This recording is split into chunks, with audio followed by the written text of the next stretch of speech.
P Singh, Gomti inter college Phulpur Prayagraj. इस online video में मैं आपका स्वागत करता हूं। और जैसा कि हमने पिछली वीडियो में आपको प्रकाश के परावर्तन के विषय में बताया था, आज हम आपको बताने जा रहे हैं कि दर्पण क्या है। ये प्रकाश के परावर्तन का ही एक भाग है।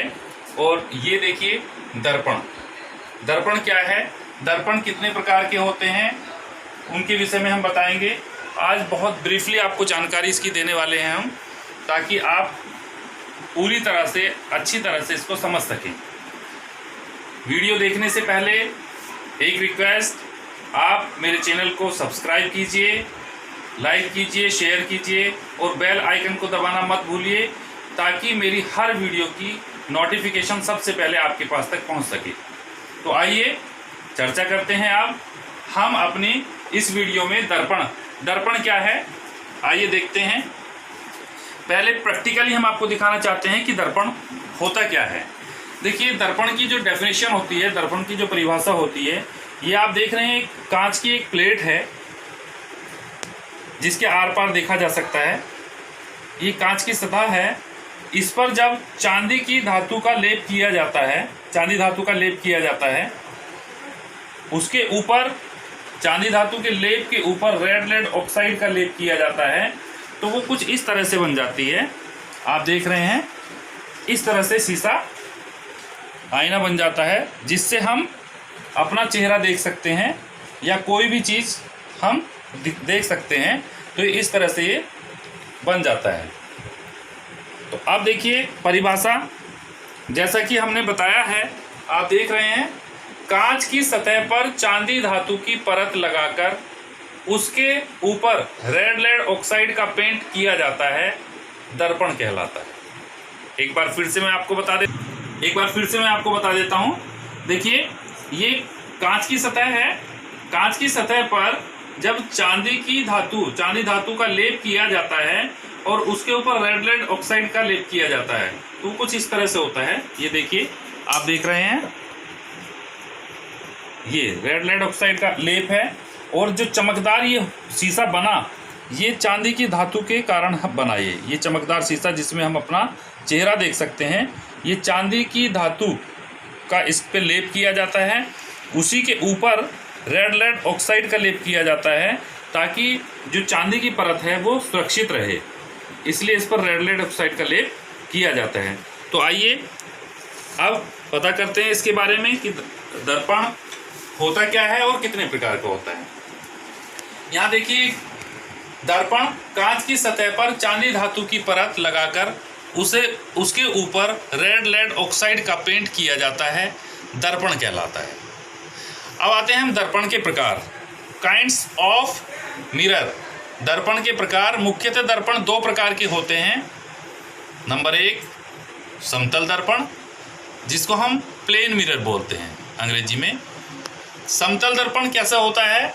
ऐसे दर्पण जिनका परावर्तक पृष्ठ समतल होता है। ये आप देख रहे हैं, ये दर्पण है, इसका जो समतल पृष्ठ, इसका जो पृष्ठ है परावर्तक पृष्ठ, ये परावर्तक पृष्ठ है। इधर आप देखिए ये परावर्तक पृष्ठ है। और परावर्तक पृष्ठ जो होता है वो कैसा है? समतल। तो कहा गया है, बताया गया है इसमें, ऐसे दर्पण जिनका परावर्तक पृष्ठ समतल होता है, समतल दर्पण कहलाता है। दूसरा होता है घुमावदार दर्पण। इंग्लिश में हम बोलते हैं इसको कार्व्ड मिरर। अर्थात होते क्या है ये? वे दर्पण जिनका परावर्तक पृष्ठ क्या होता है?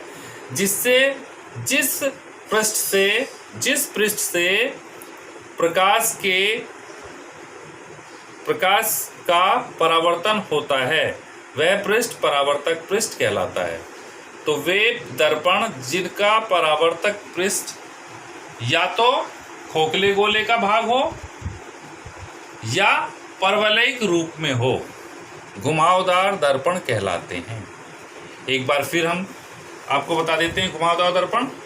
वे दर्पण जिनका परावर्तक पृष्ठ या तो खोखले गोले का भाग हो या परवलयिक रूप में हो, घुमावदार दर्पण कहलाते हैं। आइए पता करते हैं अब घुमावदार दर्पण होते कितने प्रकार के हैं। घुमावदार दर्पण भी वक्रता के आधार पर दो प्रकार के होते हैं। कौन कौन से होते हैं जानते हैं। आइए, गोलीय दर्पण, सबसे पहला दर्पण है गोलीय दर्पण, इसको स्फेरिकल मिरर अंग्रेजी में बोलते हैं हम, स्फेरिकल मिरर। दूसरा है परवलयाकार दर्पण, पैराबोलिक मिरर। आइए पता करते हैं आप गोलीय दर्पण। चूंकि आपके सिलेबस में गोलीय दर्पण है, कक्षा 10 का जो सिलेबस है इसमें गोलीय दर्पण है, हम गोलीय दर्पण पर ही चर्चा करेंगे। तो गोलीय दर्पण क्या है? वे दर्पण जो कांच के खोखले गोले के कटे भाग होते हैं। कांच का पूरा खोखला गोला हो, उसका जो कटा भाग है उसी को हम गोलीय दर्पण कहते हैं, जिनका एक भाग चिकना और चमकदार तथा दूसरे भाग पर चांदी की परत लगाकर रेड लेड ऑक्साइड का लेप चढ़ाया जाता है, गोलीय दर्पण कहलाता है। एक बार फिर से हम बता देते हैं गोलीय दर्पण के विषय में। गोलीय दर्पण क्या होता है? वे दर्पण जो कांच के खोखले गोले के कटे भाग होते हैं, जिनका एक भाग चिकना और चमकदार तथा दूसरे भाग पर चांदी की परत लगाकर, जैसा कि मैंने बताया था कि पहले हम चांदी की परत लगाते हैं, उसके ऊपर फिर रेड लेड ऑक्साइड का लेप चढ़ाते हैं, चढ़ाया जाता है, गोलीय दर्पण कहलाता है। हाँ, तो अभी हमने बताया कि गोलीय दर्पण क्या है। अब हम देखते हैं गोलीय दर्पण के प्रकार। गोलीय दर्पण भी दो प्रकार के होते हैं। कौन कौन से होते हैं? गोलीय दर्पण दो प्रकार के होते हैं। नंबर 1 अवतल दर्पण, नंबर 2 उत्तल दर्पण। अवतल दर्पण को हम इंग्लिश में बोलते हैं कॉनकेव मिरर, उत्तल दर्पण को इंग्लिश में बोलते हैं कॉन्वेक्स मिरर। आइए चर्चा करते हैं अवतल दर्पण। अवतल दर्पण क्या है तो जान लीजिए। अवतल दर्पण वह गोलीय दर्पण जिसके उभरे तल पर पॉलिश होती है तथा दबे हुए तल से परावर्तन होता है, अवतल दर्पण कहलाता है। यहाँ देखिए आप, उभरे हुए तल पर पॉलिश है, ये आप देख रहे हैं, ये पॉलिश है। तो उभरे हुए तल पर पॉलिश होती है और जो गहरा तल होता है, ये दबा हुआ जो तल है, ये चिकना और चमकदार होता है, ये परावर्तक तल का काम करता है। तो ये हमारा होता है अवतल दर्पण। एक बार फिर से मैं बता देता हूँ अवतल दर्पण। अवतल दर्पण अर्थात कॉनकेव मिरर वह गोलीय दर्पण जिसके उभरे तल पर पॉलिश होती है, देख रहे हैं यहाँ उभरे हुए तल पर पॉलिश है, जिसके उभरे हुए तल पर पॉलिश होती है तथा दबे हुए तल से परावर्तन होता है। जो ये दबा हुआ तल है ये चिकना और चमकदार है, जिससे परावर्तन होता है, इसीलिए हम इसको परावर्तक तल भी कहते हैं। तो अवतल दर्पण कहलाता है। ऐसा दर्पण क्या कहलाता है? अवतल दर्पण कहलाता है। आइए चर्चा करते हैं उत्तल दर्पण। उत्तल दर्पण क्या है प्यारे बच्चों? उत्तल दर्पण वह गोलीय दर्पण जिसके दबे हुए तल पर पॉलिश होती है तथा उभरे हुए तल से परावर्तन होता है, उत्तल दर्पण कहलाता है। एक बार फिर से मैं बता देता हूँ। उत्तल दर्पण वह गोलीय दर्पण जिसके दबे हुए तल पर पॉलिश होती है, अर्थात यहाँ देखिए ये दबा हुआ तल है, इसका गहरा तल है, इस गहरे तल पर पॉलिश है ना, ये पॉलिश वाला भाग कहलाता है। गहरे तल पर या दबे हुए तल पर पॉलिश होती है तथा उभरा हुआ तल, ये उभरा हुआ तल है, ये देख रहे हैं आप यहाँ, ये उभरा हुआ तल है, उभरे हुए तल से परावर्तन होता है, ये चिकना और चमकदार होता है, जिससे प्रकाश का परावर्तन होता है, इसीलिए इस तल को हम परावर्तक तल कहते हैं। ये उत्तल दर्पण कहलाता है। वह गोलीय दर्पण जिसके दबे हुए तल पर पॉलिश होती है, दबे हुए तल पर पॉलिश होती है तथा उभरे हुए तल से परावर्तन होता है, उत्तल दर्पण कहलाता है। ये था उत्तल दर्पण। आइए अब हम चर्चा करते हैं, अब हम देखते हैं कि गोलीय दर्पण से संबंधित परिभाषाएं। हम गोलीय दर्पण से संबंधित परिभाषाओं के विषय में बात करते हैं कुछ। तो दर्पण का सबसे पहले दर्पण का द्वारक। दर्पण का द्वारक क्या होता है? दर्पण का वह भाग जिससे प्रकाश का परावर्तन होता है, अर्थात दर्पण का परावर्तक तल ही दर्पण का द्वारक कहलाता है। अभी आप देखिए, जैसे कि मैंने उत्तल दर्पण में ये भाग, ये जितना भी है ये चिकना और चमकदार जो भाग है ये परावर्तक तल है। तो ये इसका क्या हुआ, यही इसका द्वारक हुआ। इसी प्रकार से जो अवतल दर्पण में यहाँ देख रहे हैं आप गहरा भाग, जो ये गहरा भाग है, ये आप देखिए, ये गहरा भाग ही क्या है, इसका दर्पण का द्वारक है। ये जहाँ से प्रकाश की किरण का परावर्तन होता है, हाँ, तो ये इसका दर्पण का द्वारक कहलाता है। आइए बात करते हैं दर्पण का ध्रुव। दर्पण का ध्रुव क्या है? गोलीय दर्पण में परावर्तक तल के मध्य बिंदु को दर्पण का द्वारक कहते हैं। ये गोलीय दर्पण है हमारा, ये देख रहे हैं, अवतल दर्पण है। अवतल दर्पण का जो मध्य बिंदु है, ये मध्य बिंदु जहाँ से मुख्य अक्ष गुजरता है, मुख्य अक्ष का जो ये इस गोलीय दर्पण का जो मध्य बिंदु है, पी फॉर पोल, इंग्लिश में हम इसको पोल बोलते हैं, इसीलिए इसका नाम पी रखा गया। तो गोलीय दर्पण में परावर्तक तल के मध्य बिंदु को दर्पण का ध्रुव कहते हैं, ये इसका ध्रुव कहलाएगा। ठीक है प्यारे बच्चों। हाँ तो प्यारे बच्चों, अभी हमने बताया था कि ध्रुव के विषय में बताया था। अब ध्रुव के बाद हम देखते हैं मुख्य फोकस। मुख्य फोकस क्या है? देखिए, गोलीय दर्पण के मुख्य अक्ष के समांतर आपतित प्रकाश किरणें, समांतर ये हैं, ये समांतर किरणें हैं, समांतर आपतित यानी दर्पण पर पड़ने वाली किरणें आपतित किरणें कहलाती हैं। तो गोलीय दर्पण के मुख्य अक्ष के समांतर आपतित प्रकाश किरणें, ये आपतित प्रकाश किरणें हैं। दर्पण से परावर्तन, ये दर्पण से परावर्तित हुई, परावर्तन के पश्चात मुख्य अक्ष के जिस बिंदु पर मिलती हैं, ये मुख्य अक्ष है हमारा, ये मुख्य अक्ष है,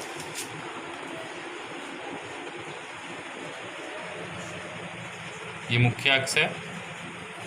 तो मुख्य अक्ष के जिस बिंदु पर, मुख्य अक्ष का ये बिंदु है, ये यहाँ पर मिली, मुख्य अक्ष के जिस बिंदु पर मिलती है, अवतल दर्पण में तो मिलेंगी और उत्तल दर्पण में मिलती हुई प्रतीत होंगी, क्योंकि उत्तल दर्पण में परावर्तन के पश्चात ये ऐसे चली जाती है प्रकाश किरण, तो उसको जब पीछे बढ़ाएंगे तो ये यहाँ मिलती हुई प्रतीत होती है।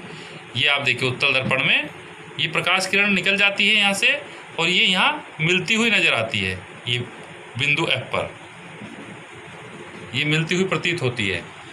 अवतल दर्पण में मिलती है, परावर्तन के पश्चात ये जिस बिंदु से, मुख्य अक्ष के जिस बिंदु से होकर जाती है, उस बिंदु को कहते हैं दर्पण का मुख्य फोकस। क्या कहते हैं? दर्पण का मुख्य फोकस कहते हैं। इसे कैपिटल F से प्रदर्शित करते हैं। देखिए, यहाँ देख रहे हैं, यहाँ भी हमने F से प्रदर्शित किया। एक बार फिर से देख लेते हैं, रिपीट कर देते हैं। मुख्य फोकस गोलीय दर्पण के मुख्य अक्ष के समांतर, ये गोलीय दर्पण है, गोलीय दर्पण का ये मुख्य अक्ष है, इसके समांतर दो प्रकाश किरणें या चलिए OA, ये OA है और ये O'B है। OA और O'B ये दो प्रकाश किरणें चली, परावर्तन के पश्चात जिस बिंदु पर, मुख्य अक्ष के जिस बिंदु पर ये काटती हैं एक दूसरे को, वह बिंदु ही अवतल दर्पण में काटती हैं और उत्तल दर्पण में काटती हुई प्रतीत होती हैं या मिलती हुई प्रतीत होती हैं। तो गोलीय दर्पण के मुख्य अक्ष के समांतर आपतित प्रकाश किरणें दर्पण से परावर्तन के पश्चात मुख्य अक्ष के जिस बिंदु पर मिलती हैं, अवतल दर्पण में मिलती हैं या मिलती हुई प्रतीत होती है, उत्तल दर्पण में मिलती हुई प्रतीत होंगी, दर्पण का मुख्य फोकस कहलाता है। यही बिंदु दर्पण का मुख्य फोकस कहलाता है। इसे F से प्रदर्शित करते हैं। हाँ तो प्यारे बच्चों, ये था दर्पण का मुख्य फोकस। आइए बात करते हैं वक्रता केंद्र। वक्रता केंद्र क्या है? चूँकि हम जानते हैं कि जो दर्पण होता है, गोलीय दर्पण, वो गोले का कटा हुआ भाग होता है। तो यहाँ हमने डॉट डॉट डॉट करके पूरा गोला दिखाया है। क्यों? क्योंकि गोलीय दर्पण कांच के जिस खोखले गोले का कटा हुआ भाग होता है, उस गोले का केंद्र को, उस गोले के केंद्र को, इस पूरे गोले का जो केंद्र है वो है ये, गोले के केंद्र को दर्पण का वक्रता केंद्र कहते हैं। इसे C से प्रदर्शित करते हैं, C फॉर सेंटर। गोलीय दर्पण, ये गोलीय दर्पण कांच के जिस खोखले गोले का कटा भाग होता है, उस गोले का केंद्र, यानी इस गोले का जो केंद्र है, दर्पण का वक्रता केंद्र कहलाता है। इसे हम C से प्रदर्शित करते हैं। ये है वक्रता केंद्र। वक्रता त्रिज्या क्या है? वक्रता त्रिज्या देखते हैं। वक्रता केंद्र से दर्पण के ध्रुव तक की दूरी, वक्रता केंद्र जो हमने पता किया लगाया, वक्रता केंद्र ये सेंटर ऑफ कर्व या सेंटर ऑफ सर्किल कह सकते हैं। यानी इस पूरे जो हम स्फेरिकल है, स्फेरिकल मिरर है, उसका हुआ भाग है ये वाला दर्पण। इसको हमने डॉट डॉट डॉट करके दिखाया ताकि सेंटर आपको समझ में आ सके। तो सेंटर से लेकर यानी इसके केंद्र से लेकर और ध्रुव तक की जो दूरी है, ये दूरी कहलाती है वक्रता त्रिज्या, कर्वेचर ऑफ सेंटर कर्वेचर कहलाती है, या रेडियस ऑफ कर्वेचर कह सकते हैं। वक्रता केंद्र से दर्पण के ध्रुव तक की दूरी दर्पण की वक्रता त्रिज्या कहलाती है। इसे R से प्रदर्शित करते हैं। ये है वक्रता त्रिज्या। आइए बात करते हैं मुख्य अक्ष की। मुख्य अक्ष क्या है? गोलीय दर्पण के ध्रुव तथा वक्रता केंद्र से, गोलीय दर्पण का ध्रुव ये है तथा वक्रता केंद्र ये है। गोलीय दर्पण के ध्रुव तथा वक्रता केंद्र से होकर जाने वाली रेखा, ये इससे दोनों से होकर जा रही है रेखा, जाने वाली रेखा को दर्पण का मुख्य अक्ष कहते हैं। ये रेखा ही दर्पण का मुख्य अक्ष है। इसे हम CP से प्रदर्शित करते हैं, CP इससे प्रदर्शित करते हैं। ये है मुख्य अक्ष। आइए बात करते हैं फोकस तल की। फोकस तल क्या है? फोकस तल फोकस बिंदु से होकर जाने वाले तथा मुख्य अक्ष के लंबवत। देखिए फोकस बिंदु से होकर जाने वाले, ये फोकस बिंदु है, इससे होकर जाने वाले तथा मुख्य अक्ष के लंबवत, ये मुख्य अक्ष है, ये आप देख रहे हैं मुख्य अक्ष, इसके लंबवत, लंबवत ये हैं सब, ये लंबवत है F1 F2। लंबवत तल को फोकस तल कहते हैं। एक बार फिर से देख लीजिए। फोकस बिंदु से होकर जाने वाले, इस फोकस बिंदु से होकर जाने वाले तथा मुख्य अक्ष के समांतर, ये सब मुख्य अक्ष के समांतर हैं। मुख्य अक्ष के समांतर, मुख्य अक्ष के लंबवत, यहाँ आप देख रहे हैं ये मुख्य अक्ष है, मुख्य अक्ष के लंबवत ये है F1 और F2, ये मुख्य अक्ष के लंबवत है। तो फोकस बिंदु से होकर जाने वाले तथा मुख्य अक्ष के लंबवत, ये मुख्य अक्ष के लंबवत है F1 और F2 तल को, ये जितना भी तल है ये यहाँ से यहाँ तक का, ये तल फोकस तल कहलाता है। तो ये है फोकस तल। हाँ तो बच्चों फोकस तल, फोकस तल के बाद अब बात करते हैं फोकस दूरी की, फोकल लेंथ। फोकल लेंथ क्या है? देखिए गोलीय दर्पण के ध्रुव, ये गोलीय दर्पण का ध्रुव है, गोलीय दर्पण के ध्रुव P से मुख्य फोकस F है, मुख्य फोकस तक की दूरी, ये दूरी F है। इसी को हम दर्पण की फोकस दूरी कहते हैं। इसे स्मॉल f से प्रदर्शित करते हैं। एक बार फिर से देख लीजिए। गोलीय दर्पण के ध्रुव से, गोलीय दर्पण के ध्रुव से मुख्य फोकस F, मुख्य फोकस तक की दूरी को दर्पण की फोकस दूरी कहते हैं। ये P से F तक की जो दूरी है, ये स्मॉल f से प्रदर्शित करते हैं इसको, ये दर्पण की फोकस दूरी कहलाती है। तो ये थी हमारे कुछ दर्पण से संबंधित परिभाषाएं। तो हमने पहली वीडियो में जो है विज्ञान की परिभाषा, विज्ञान के विषय में हमने बताया, वो हमारा पार्ट 1 थी वीडियो, उसमें आपने बेसिक चीज़ें आपको बताई। दूसरी वीडियो में हमने प्रकाश का परावर्तन क्या होता है, प्रकाश के विषय में, प्रकाश के परावर्तन के विषय में बताया। और ये हमारी तीसरी वीडियो जो बन रही है, इसमें हमने आपको बताया कि दर्पण क्या है, दर्पण कितने प्रकार के होते हैं, और दर्पण से संबंधित परिभाषाओं के विषय में बताया। तो अगर हमारी ये वीडियो आपको पसंद आई हो तो सब्सक्राइब कीजिएगा, लाइक कीजिएगा, शेयर कीजिएगा, और हाँ बेल आइकन को दबाना मत भूलिएगा। और हाँ कोई भी अगर आपको इस टॉपिक से संबंधित कोई प्रॉब्लम आपको आती है तो मुझे कमेंट्स करना मत भूलिएगा। अपने मेरे कमेंट बॉक्स में आप उसमें जो है जो भी आपको प्रॉब्लम हो वो लिख दीजिएगा, मैं आपकी हर प्रॉब्लम को सॉल्व करूंगा। तो इन्हीं शब्दों के साथ thank you so much. Next video में मिलते हैं। Wish you.